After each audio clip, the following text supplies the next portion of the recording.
Assalamu alaikum. You're watching Views and News, and I'm Faisal Rahman live from our Islamabad studios. Today we'll be talking about the Afghan peace process. And we'll also be talking about the current development in that. As we all know that the Afghan peace talks, they have resumed in Doha. And now it seems that the current government of the United States of America, the government of Joe Biden, is pretty keen to sort out the issues. But let's see what do they have in their mind. Are they going to exactly follow the previous formula which was set by Donald Trump, or they want some sort of changes? Because according to the NATO Secretary General, he says that nothing has been decided so far, and we might keep a certain number of troops in Afghanistan. And currently, as we all know, that about 8 to 10,000 troops are stationed there. But what exactly is going to happen? How much number is going to get reduced? What about the future course of action, and especially the ongoing problem between the Afghan Taliban and the Afghan government, and that is regarding the ongoing attacks on the Afghan forces. As we all know that many people are getting killed on almost daily basis, and the Americans, they have asked the Afghan Taliban to in fact enact all the major precautionary measures, and they should make sure that peace should prevail and violence should come to an end. But talking about the major areas which we'll be discussing in our today's program, peace talks between the Taliban and the Afghan government have resumed in the Qatari capital Doha after weeks of delays. The administration of President of Joe Biden is reviving the agreement, and it's reviewing as well, and which was aimed at ending the longest war the US has ever fought. Neither Washington nor NATO has yet announced a decision of the fate of an estimated 10,000 foreign troops, including 2,500 American soldiers, still stationed in Afghanistan. Furthermore, Afghan President Ashraf Ghani says that we must reach a political settlement. There's a need to be a concentrated effort internationally to send signals that certain types of behaviors are unacceptable. Most likely he's referring to the Afghan Taliban. Now it further states that from our side we have a sense of urgency. We are willing to make the hard decisions, and there are going to be hard decisions required. 40 years of violence in this country is enough. It's absolutely spot on. Now, to talk about this, let me introduce you to our panelists. We have with us in our studio Dr. Nazir Mahmood Saab, a senior columnist. Thank you so much, Nazir Saab. And we also have with us Omar Khan Alizai Saab, the former ambassador. So thank you very much for your time as well. And on Skype, we'll be talking to Lieutenant General retired Naeem Khalid Lodi Saab, who's a senior analyst, former defense minister, as well as the former defense secretary. General Saab, thank you very much for your time, sir. It's a pleasure. Now, Khan Saab, let me start off from you, sir. Now, peace talks are going on. There were delays. There was a lot of confusion that was prevailing, that what exactly is going to happen. A lot of people believe that now this could get derailed because of the Indian involvement in the whole system. But now we have learned that the Russians are also holding a meeting in which I think Pakistan is going to play a very vital role. Let's start from there, sir. Is our role minimized after the Joe Biden administration is in power, or you believe that there is going to be a different course of action adopted, or perhaps this could be derailed even? Bismillah ar-Rahman ar-Rahim. As far as Pakistan's role is concerned, I don't think it could be marginalized because of our geographical location and of course our interaction with the people of Afghanistan, the Taliban and the other segments of the Afghan society. So I don't think that anybody can marginalize Pakistan's position with regard to the Afghan issue. Afghanistan, as you know, is a landlocked country.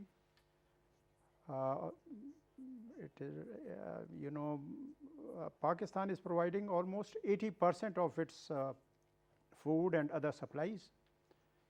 They go through Pakistan. It is a landlocked country, so their dependence on Pakistan is another factor which would not let Pakistan be marginalized by any authority, whoever it is, whether it is India or America, or because of our geographical location.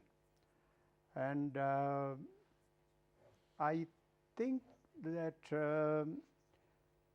the present US administration, because of the pressure of the Afghan diaspora in Europe and America, they would try to put some more conditions before the withdrawal of their troops.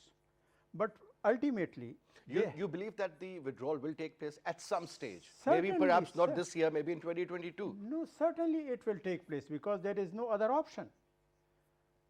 There are two options. Either they would let their soldiers be killed and suffer the financial losses, or reach to an agreement with the Taliban.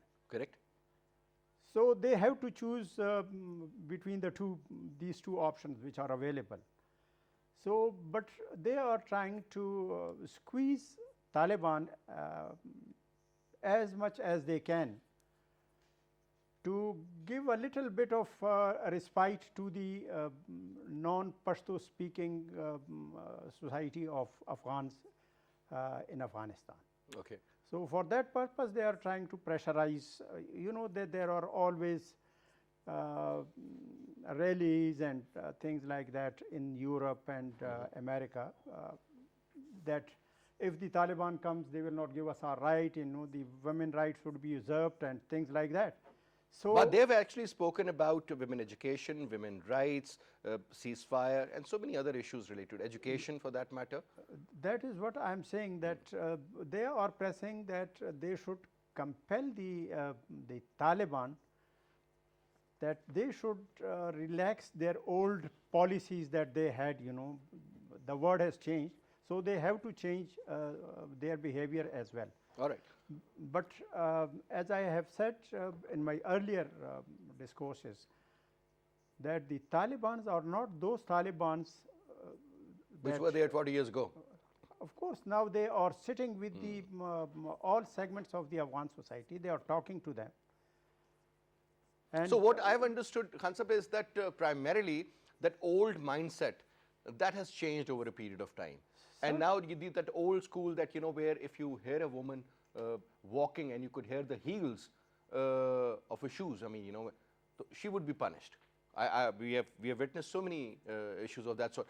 But now, since they are talking about education, they're talking about women rights, so things have improved. Now, coming to you, sir, two major areas. One is that the Afghan Taliban, they want an absolute complete withdrawal of the foreign troops. They don't care whether they're American or they're Swedish or they are from some other country. And secondly, at the same time, the NATO forces or the US in particular, they want that there should be an absolute ceasefire.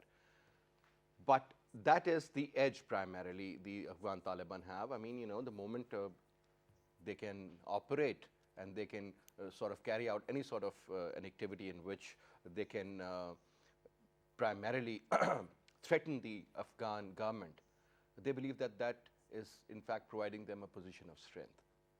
Now, this seems to be the real bone of contention, sir. Egg first or the chicken first? Yes, I think you pointed out very rightly. And if you look back 1 year back, exactly 1 year back in February 2000, when Trump administration signed that agreement, I think it made a couple of miscalculations. For example? For example, first of all, it did not directly involve the Afghan government of Ashraf Ghani. It was negotiated between America and the Taliban. Secondly, under Trump, America was also withdrawing from Europe, and it was not as close to NATO as it used to be. So it was mostly a unilateral decision by the US. Now that situation has changed now, and after Joe Biden has assumed power, he is back in Europe and he is back in, you know, with the same old bonhomie or friendship with NATO. So that's why now NATO is going to play a more important. Previously, it was entirely American decision, Trump's decision. But as we saw last week, Stoltenberg, the NATO, yes, the NATO head, he clearly mentioned that, you know, we are not going to withdraw unless there is a significant reduction in violence. And I think to some extent they are right, because we have seen during the past year the number of attacks and the number of killing. Even last week, you know, there have been repeated bomb blasts, though Taliban say that we are not doing it. But, you know, international community is not going to listen to that, and they are saying that Taliban and Al-Qaeda, they are working in tandem. One demand... Which is not the case, by the way. We don't know, though Taliban are saying that we are not associated with Al Qaeda, but a NATO and They American are version. two adversaries in Afghanistan, sir, I would say. Yes. Well, it is difficult to say because Maybe Taliban. difficult for the Americans to understand what the difference is. But when we talk about the Taliban, they do not have any plan or any anything beyond the borders of Afghanistan. They just want that the foreign troops should leave. Whereas Al Qaeda, they have their presence in so many countries, whether you talk about Middle East or Africa, even here. And primarily, I think they are one of those groups primarily supported by the Indians who are trying their level best, A, to malign the Taliban and their future course of action, and secondly, to keep on carrying out such dreadful attacks, resulting in killing of dozens of Afghan innocent people.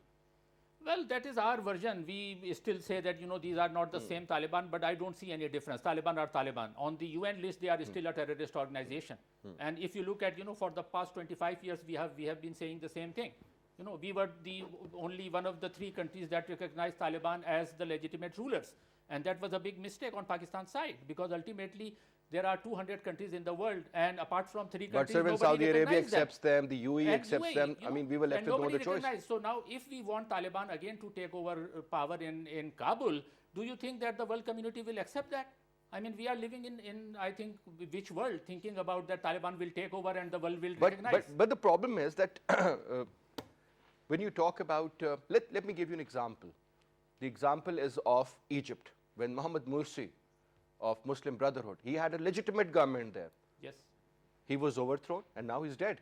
And General Sisi took over. I mean, it was kind of a martial law. The point is now, Sisi is acceptable to the Americans where a legitimate government wasn't. So primarily, they also have to understand what the ground realities are. Well, the ground reality in Egypt was that the Egyptian army was towing the American line for 30 years. In Afghan war, Egypt played an important role. In 1980s, who were helping Taliban? The Mujahideen. It was Saudi Arabia, it was Egypt, and it was Pakistan, and America was providing the umbrella. So in Egypt also, America used Egyptian army to tow American line. And we have been doing the same thing also. So now this is about time that we looked at our past, our decisions, what we have been doing, and for 40 years is more than enough. I remember in 1991, after the collapse of the Soviet Union, when Najibullah wanted to negotiate a deal, and he was offering that Mujahideen should come and discuss. And at that time, Mujahideen were adamant that no, we won't discuss anything. First of all, you withdraw and you give the complete power to us. What happened?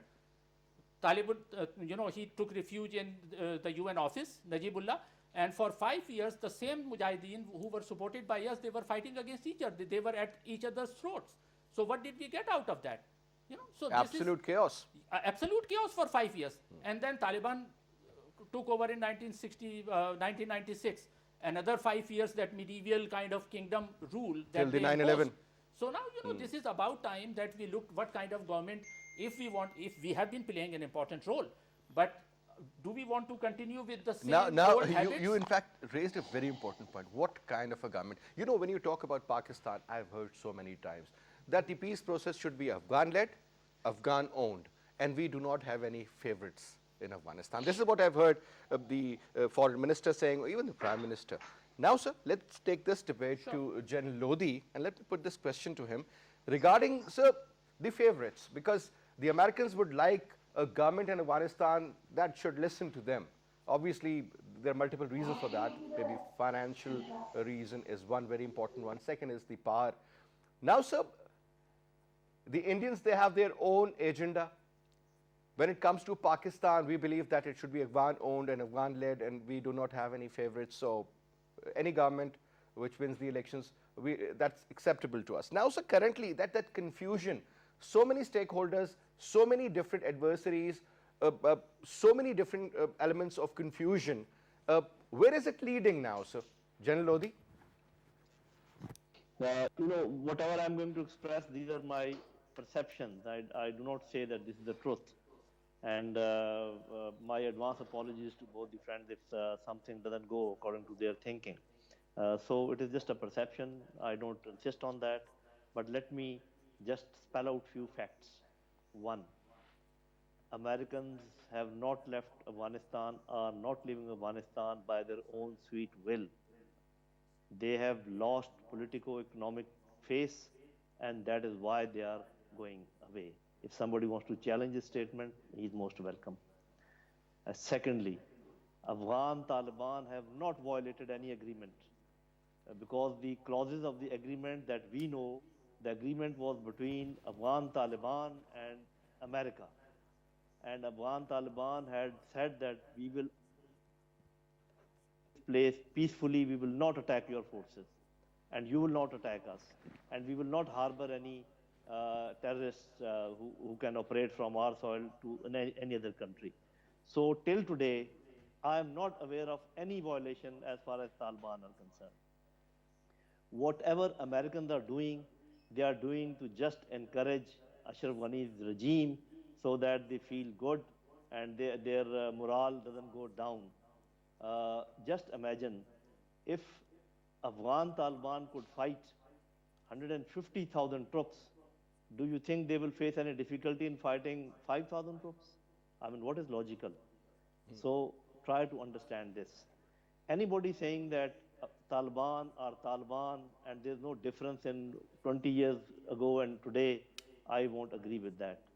Today, Taliban are talking to all factions of, Afghanistan. Do you remember there were two big meetings in Russia 2 years ago and 1 year ago, I think, where Taliban met all factions, all Afghan factions, the Hazaras, the Uzbeks, even Karzai was there, the women, and they are openly saying that we are for the education of women and we will take care of the children and all that. Of course, they want a special, you can say, constitution. They don't agree with the constitution of, the present government. And as far as the legitimacy of present government is concerned, just recall once these, elections took place, how much time was taken by the Election Commission of Afghanistan to announce the results. And what was going on? There were two, people, Ashraf Ghani and Abdullah, they both said that we have won, and then there was a problem. Okay, leave all these things here. This time the situation is different. Once the Russians left last time, Americans also left and there was a vacuum. Now, Chinese interest is there, Russian interest is there. There's a better understanding between Iran and Pakistan, and these four countries which I've named, Russia, China, Iran, Pakistan, they will make sure that there is no such vacuum as it was last time. So there's a difference as far as the situation is concerned.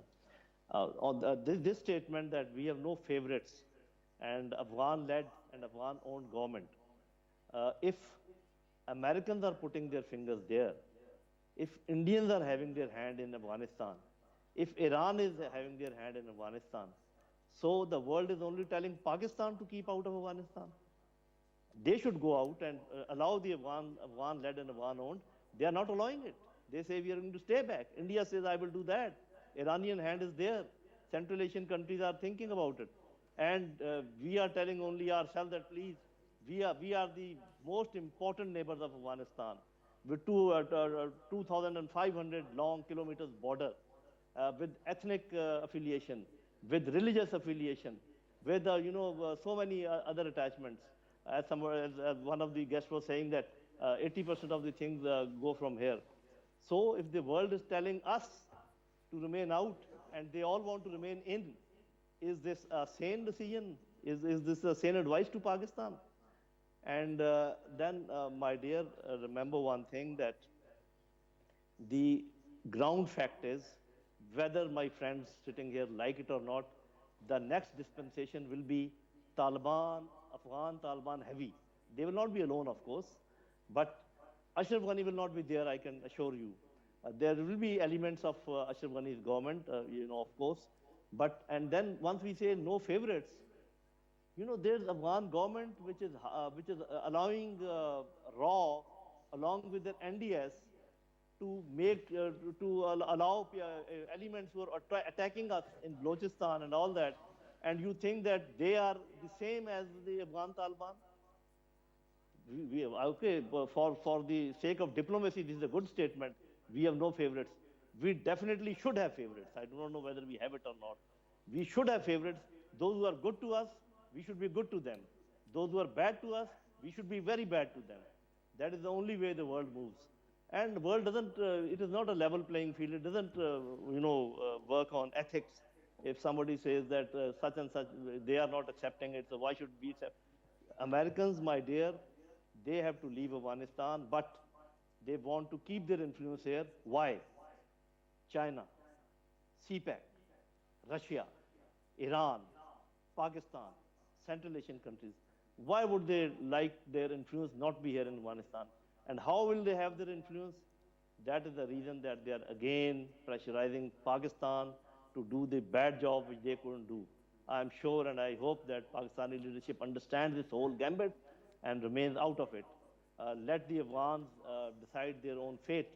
And of course, once the Americans leave, there will be a bit of infighting, but this time it will not be of that magnitude which was last time, because there are now countries which would like to assist the Afghan people to have peace within them. And Pakistan loves that peace, because without peace in Afghanistan, there can be no peace in Pakistan.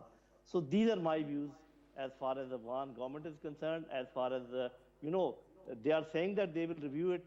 I can tell you militarily, they are not in a position to review it. They will have to leave Afghan.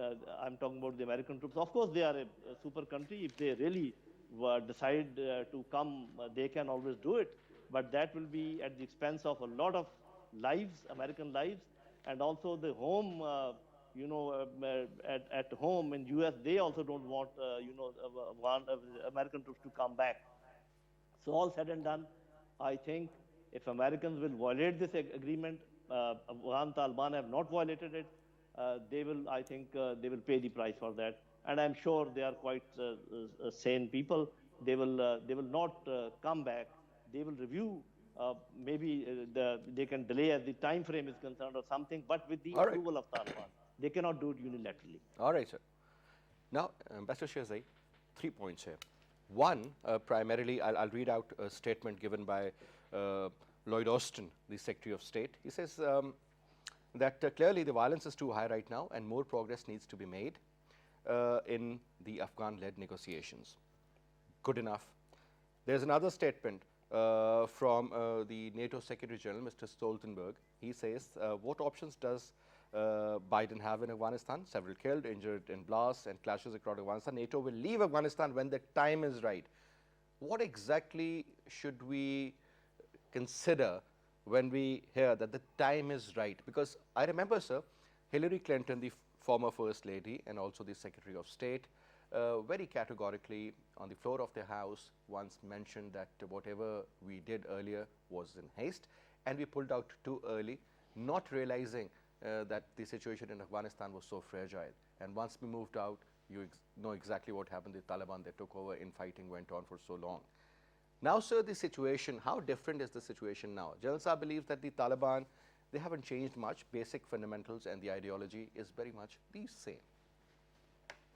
First of all, I would like to make a comment on what my colleague had said, that the recognition of the Taliban regime was a mistake. It was not a mistake. If you remember, and if my colleague remembers, you know, when the Taliban were in power, Pakistan was absolutely safe. There were no attacks from Afghan side on Pakistan. And since the Taliban regime was toppled, you know that what is happening every day, you know, there is post 9/11 things really got bad for us, for civilians. And if the Afghans, you know, they want to have Sharia, who are we to say no to them? We have democracy here. Have they ever interfered in our system? And what right we have to interfere in their system if the Taliban, and they are acceptable to the Afghan people, who are we to interfere? No one. I personally agree with what General Saab said, that whether America likes it or they do not like it, they have to leave Afghanistan. There is no other option. It is only that they may be able to delay the things for a few times, but I think it would have very adverse repercussions even if they try to delay this. And as General Saab said, that since the signing of the agreement, the Taliban have not violated any clause of the agreement as yet. They are on very high moral grounds as for the agreement between US and, Morality, does it exist in today's world, sir? well, This is exactly what Jalal Sahab said. I mean, moral values. well, but as for their agreement with the United States is concerned, you know, they are honoring it. So it is now for the United States to decide, you know, what is good for it and whether it is beneficial for the United States to stay in Afghanistan with a lot of human losses and material losses, or for that matter for the NATO people to stay there. Afghan has never been ruled by any foreign forces, and I can tell you frankly that the Americans or the NATO forces have to leave Afghanistan one day. Secondly, as General Saab said, why we should not have favorites? We must have favorites because our own national interest is more important than any other factor. You know, the most important factor between the relations between two countries is its own national interest. Well, if the national interest of the India is to interfere in the affairs of Pakistan through Afghanistan, is it not in our interest to have our favorites in Afghanistan? You know, this is We would love to have our western border safe. Simple. absolutely. This is what I'm saying. If you have people of your choice holding the reins in Afghanistan, certainly your borders will be safe. And that is what General Saab was pointing out. So, with regard to your next question, That was about two statements, one by General Lloyd and the Yes. second by the NATO's Secretary General. What time is going to be the right time to exit Afghanistan? well, frankly, as I said earlier, that all these statements The are preconditions for that. because of the pressure of the Afghan diaspora in European countries and the United States. These statements would keep on coming, but it would not, in my opinion, affect, you know, what decision the Americans have taken. And there is no other, as I said, there is no other option. For Taliban, there are lots of options. Now, China is in, Russia is in, Iran is in, Pakistan is in. So it is not those, the Talibans are not those Talibans of the old times that they would not talk to Russia. Now they are holding meetings in Russia. And the Russians certainly would come So to the their role of the support. Chinese and the Russians, it has increased over a period of time. Absolutely. We never used to hear about Russia, maybe Russia to some extent, but not at all regarding China, China. in the Afghan issue. Yes. But now I think because they've invested so much, they Now they there are the major stakeholders. Lots of other players also, you know, who are very keen that the foreign troops should leave and there should be no interference in Afghanistan. All right. Now, Ambassador, one more quick comment, and that is about the current situation. Now, we do understand that the role of the Indian establishment, it has reduced to some level. When you talk about the NDS or otherwise, they are connected like this, and obviously it is believed that every third person in NDS is a consultant of RAW. That's the thing. And they're working there. Obviously, they have a different agenda, and that is something which is neither going to suit the Indians nor the Afghan government. So if you want peace in Afghanistan and peace with its neighbors, I think some decisions need to be quickly taken. Sir, I think as long as Abdullah is there and Ashraf Ghani is there, they are under so much influence of India that their influence would never decrease as long as these two guys are there. Their Unless families, I mean, their bank accounts, their money, their properties, they're in India. Absolutely. This is what I am saying, that they are under such a tremendous influence of the Indians that they cannot get out of it unless, you know, there is a change of government in Afghanistan, and certainly that suits us. But sir, interestingly, these two are the major, you know, contenders for the next president, Well, perhaps. frankly speaking, Whether if there is- Abdullah loses or he doesn't, he is going to be enjoying the power in the form of a CEO or the head of the Taliban. Reconciliation. The Reconciliation. reconciliation process. well, of course, but if there is a free and fair election, They won't be there. I can tell you honestly, nobody would vote for them. But you know, these people were under the, you know, mostly the Persian-speaking people and Uzbeks and Tajiks, that they voted for Abdullah and Ashraf Ghani.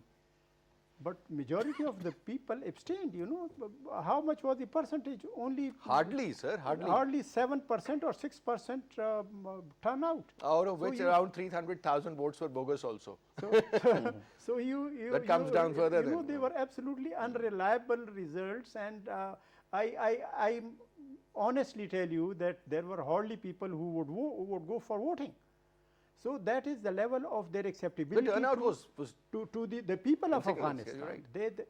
Now the people of Afghanistan are tired of this war. They know that when the Taliban were there, at least there was peace inside the country. poppy cultivation I- was at the bottom. I tell you, there was peace.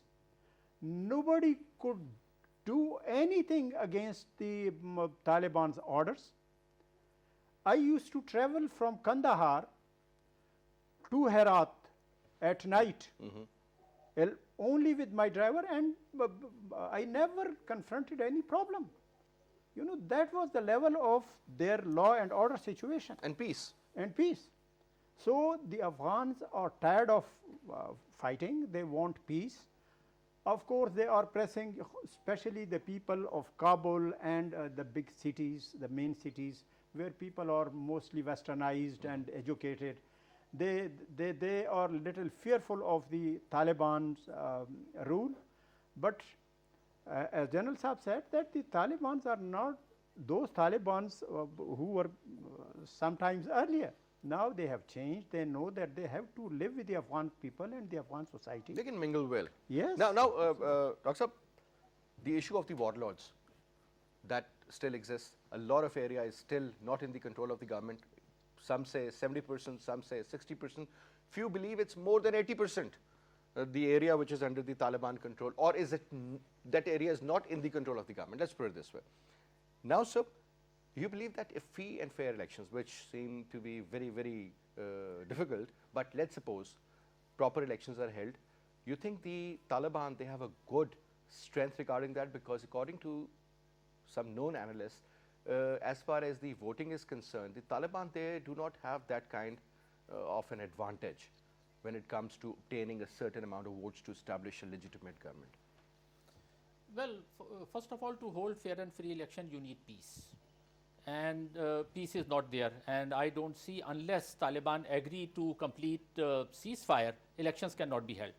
Elections, as you rightly pointed out, elections were held in 2018 also, and previously also, but Taliban boycotted that. And then ultimately there were bogus votes and rigging allegations. issues, you know, yes. that happens even in Pakistan. So, you know. And they, in both the elections, they never had a clear winner. They never had a clear winner. So, at the most, I don't think that unless violence stops, fair and free elections are possible. At the most, what is possible at the moment is some agreement between the government, the present government of Ashraf Ghani and Taliban of power sharing. If that power sharing happens, now Taliban's version is that, as Ambassador Saab also pointed out, that Taliban and Lieutenant General Saab also said that, you know, Taliban don't see Ashraf Ghani and Abdullah or the present government playing any role in future. So they want a complete new dispensation. And that is, I think, a major issue. And that was the major issue in 1991 also, when Najibullah was in power, you know. So at that time, probably had they negotiated, they would have avoided 10 years of civil war. Now it has been 40 years, you know. So probably the best option is some kind of power sharing. What has been Taliban demand? Taliban want complete power, and that is not going to happen. At least I don't see it. So what options does Biden have? Biden's options are a couple of Again, options. power sharing. Number one, Biden's option is that immediate withdrawal, which I don't think they would do, because NATO has clearly said that they won't withdraw the remaining forces from there in May or by May. This is one option. Second option is that they further reduce troops and say, okay, we are curtailing, but still retaining some. Third option is that they temporarily extend the deadline and say, okay, we give another 6 months to negotiate. And if another 6 months pass, again, there will be no, I don't think that power sharing formula can be negotiated. So what it boils down to, ultimately it boils down to that all parties should agree on a power sharing formula rather than claiming that we will have all the power. Then coming to Indian role has been drastically reduced. Even Russia, if you remember last week, now Russian envoy, this Zamir Kabulov, he's an interesting person. Zamir Kabulov, he worked in Pakistan embassy also, and he was in Russian embassy in Afghanistan also. He is an old guard. What he said that this troika, he used the word troika, and by troika he means Pakistan, Iran, and Afghanistan. Extended troika includes US and Russia, and even Russia did not include India at all. So which is, I think, a big gain for Pakistan, because Russia was considered a close ally of India in this region, but lately after Modi took over, Modi has become closer to America. Yeah. So now Russia is also not, Russia does not want India to play any role, which is good for us. So Indian role has been drastically reduced. So these countries, as Russia suggested, that 3+2, 3 are Afghanistan, Iran, Pakistan, and plus Russia and America. I think these are 5 major powers who should sit together, and Taliban should also come up with a power sharing formula rather than claiming to gain complete control of power. I don't see that happening. All right. Now, Jalal Sahab, during the previous government of the Donald Trump, generally Trump and his team seemed to send signals that the Taliban were worthier partners as compared to the current government in USA. So he, in fact, thought that negotiations with the Taliban, they hold the key as far as bringing peace in Afghanistan is concerned. Secondly, sir, Ashraf Ghani is in power. Prior to him, Hamid Karzai was in power twice. Nothing changed as such, sir. When you talk about the ground realities, whether you bring in Mr. A or Mr. B or Mr. C, as long as the other stakeholders are not included, peace seems to be, I mean, achieving peace is an impossible task. But now, sir, if you were talking about some sort of a conclusion, looking at the current situation, looking at what India is up to, what Iranians are thinking, Joe Biden is the president. He is going to be in power for the next 4 years at least. How do you see this equation getting solved, sir? Well, of course, the situation is not simple. We understand that, and we have discussed that. All our friends are discussing that.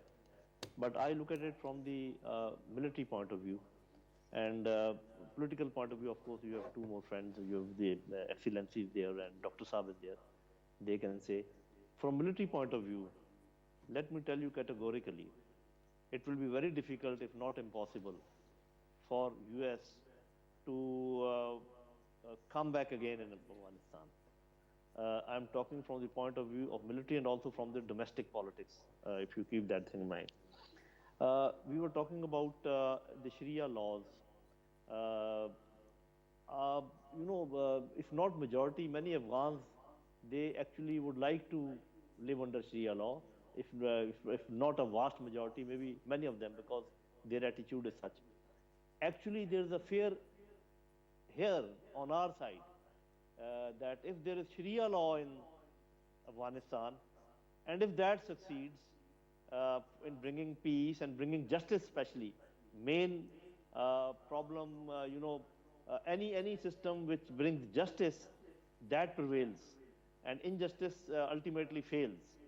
So we know the condition of justice in our country. So people are afraid our intelligentsia especially, they are afraid that if there is Sharia law in Afghanistan and if they dispense justice and there is peace, there is a likelihood of spillover of that Sharia in Pakistan. I always tell them that, see, we have democracy, they will have another system. If our system is good, there will be spillover on their side. If their system is good, yes, there will be spillover on our side. So instead of getting afraid of Sharia law, we should try to do better as far as own democracy is concerned. So coming back to your question, ultimately the problems in Afghanistan historically have been resolved by grand jirgas. There will be power sharing. It is not possible that everything is grabbed by the Taliban. Even they want to, they will not be able to do it. But yes, as I said earlier, that in power sharing, I can see Abdullah somewhere because he has not taken that adversarial stance as far as Ashraf Ghani has taken. And just keep one thing in mind, Americans abandoned their ally, I'm talking about Ashraf Ghani, and talked to Afghan Taliban separately. So you can just imagine how much respect they have as far as Ashraf Ghani is concerned. So my dear, they are saying all these things just to raise the morale of Ashraf Ghani, just to buy some more time so they can get away peacefully. And secondly, they want to engage Pakistan in a bigger way to make sure that the American influence is not diminished in Afghanistan, because India cannot play that role. And unfortunately, Pakistan will not be able to do it in that big way because we have our affiliation with China, and Americans want us to go slow on CPEC, to get distanced from China, and many such things, which is not going to happen. So actual difficulties, not for Afghanistan, not for America, the difficult situation is coming for Pakistan. Now, General Saab, one more quick point. I mean, when you read these stories and when you see the Afghan delegation visiting Pakistan, whether it's Abdullah or whether you talk about the Afghan Taliban leadership, or you hear that Ahmad Shah Massoud's brother visiting Pakistan, what do you make out of that, sir? I am very clear that Taliban conversation with everyone except Ashraf Ghani. Ashraf Ghani except Ashraf Ghani? Yes, Taliban is talking to Abdullah. They are talking to Ahmad Shah Massoud group, and they are also talking to engineer Hikmatyar.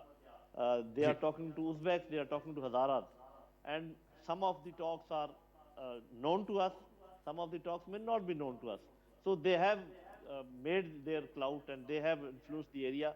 Ultimately, there will be a combined setup. There will be power sharing. But let me tell you once again, Ashraf Ghani will not be there. You think, sir, Ashraf Ghani, who's been the president for so long, I mean, this is his second term, holds no value as we speak? No, was he a parachuter as well? He holds a lot of value because he also commands a very strong army and police. But, Afghans are very practical people. The moment Americans go, you will find many, soldiers and policemen, they will abandon their ranks and they will join Afghan Taliban. I'm talking about Ashraf Ghani, and I'm not talking about the Ashraf Ghani setup. Of course, there are Afghans with Ashraf Ghani. They will become a part of the government. But Ashraf Ghani is taken by the Afghan Taliban as an enemy because he cooperated with Americans. So I'm talking about the personality of Ashraf Ghani. You will just see, he will go in the last aircraft with the Americans once it leaves Afghanistan. Mark my words. All right. Now, so quick comment from you, and then after. Almost 9,000 people got killed in 2020. And that year was the year of COVID, let me put it this way. And look at the number of civilians. This is according to 8820. 8,820 is the exact figure. But what I'm saying is, sir, the violence, and they believe that, the Americans believe rather, that the violence increased and the civilian casualties, that number went up after the peace process started. What is that supposed to mean? That the more you will engage the Taliban, more people will die? Well, I don't think there is any correlationship between these two.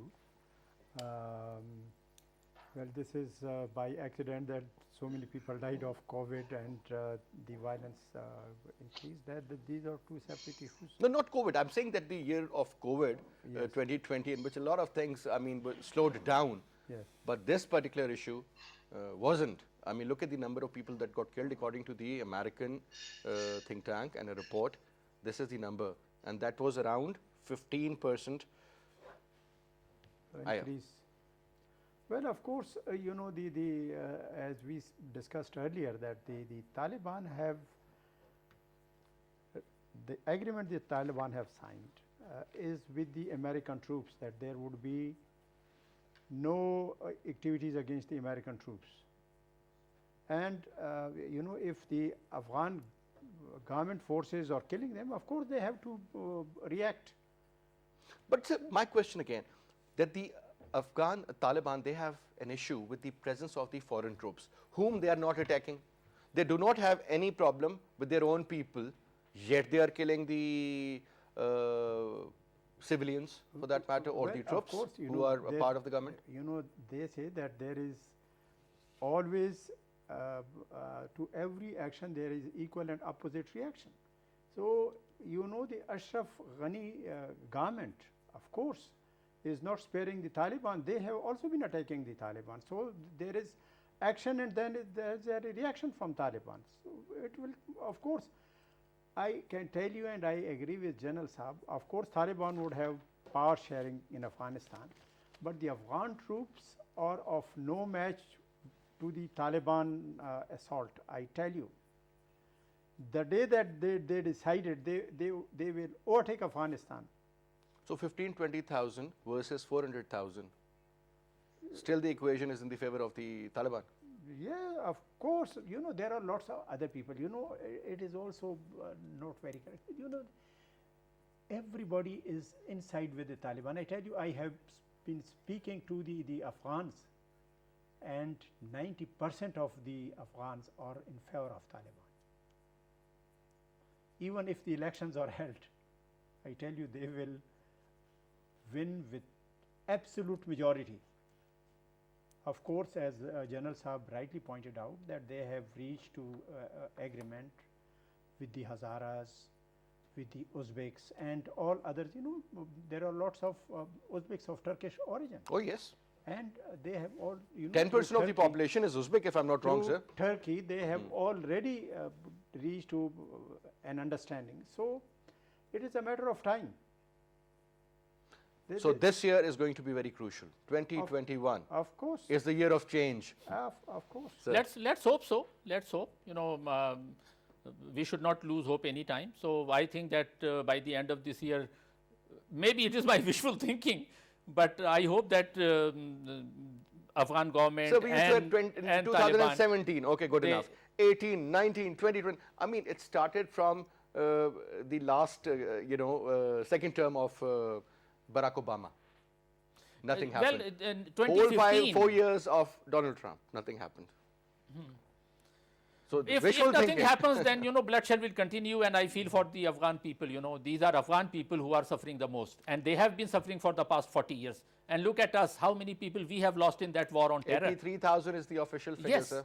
And, you know, if Taliban, my ambassador Saab said that, you know, it was not a mistake to recognize Taliban, then why did General Pervez Musharraf, who was chief executive of this country at that time, why did he take about turn? He had no other choice. Well, now we can give Because that is going to be an excuses. entirely We can different give debate now. Yeah, excuses. yeah. But, you know, when time comes, we He take was about turns threatened also. so much by the Americans. And suddenly, Richard and Armitage. suddenly Taliban became villains for us, those who were our heroes. That Into was a after mistake. 2001, 9/11, they became villains. And actually, That, sir, that was the worst mistake of the government of Pakistan. Well, I think the other way around. I think well, the other way I around. think on that note, we will conclude. And because that is going to be a different debate altogether. And we should do a show on that also, I guess. Ambassador? We can Sure. have- Definitely. We But can sir, have- what a pleasure to have you, sir. Thank you so much for your presence. Jal Saab, thank you so much for your presence, sir. It was great to have you in our show as well. And that's all we have for this hour. I'll see you, inshallah, tomorrow at 8 o'clock with a new topic, new subject. Till then, you take good care. Khuda Hafiz.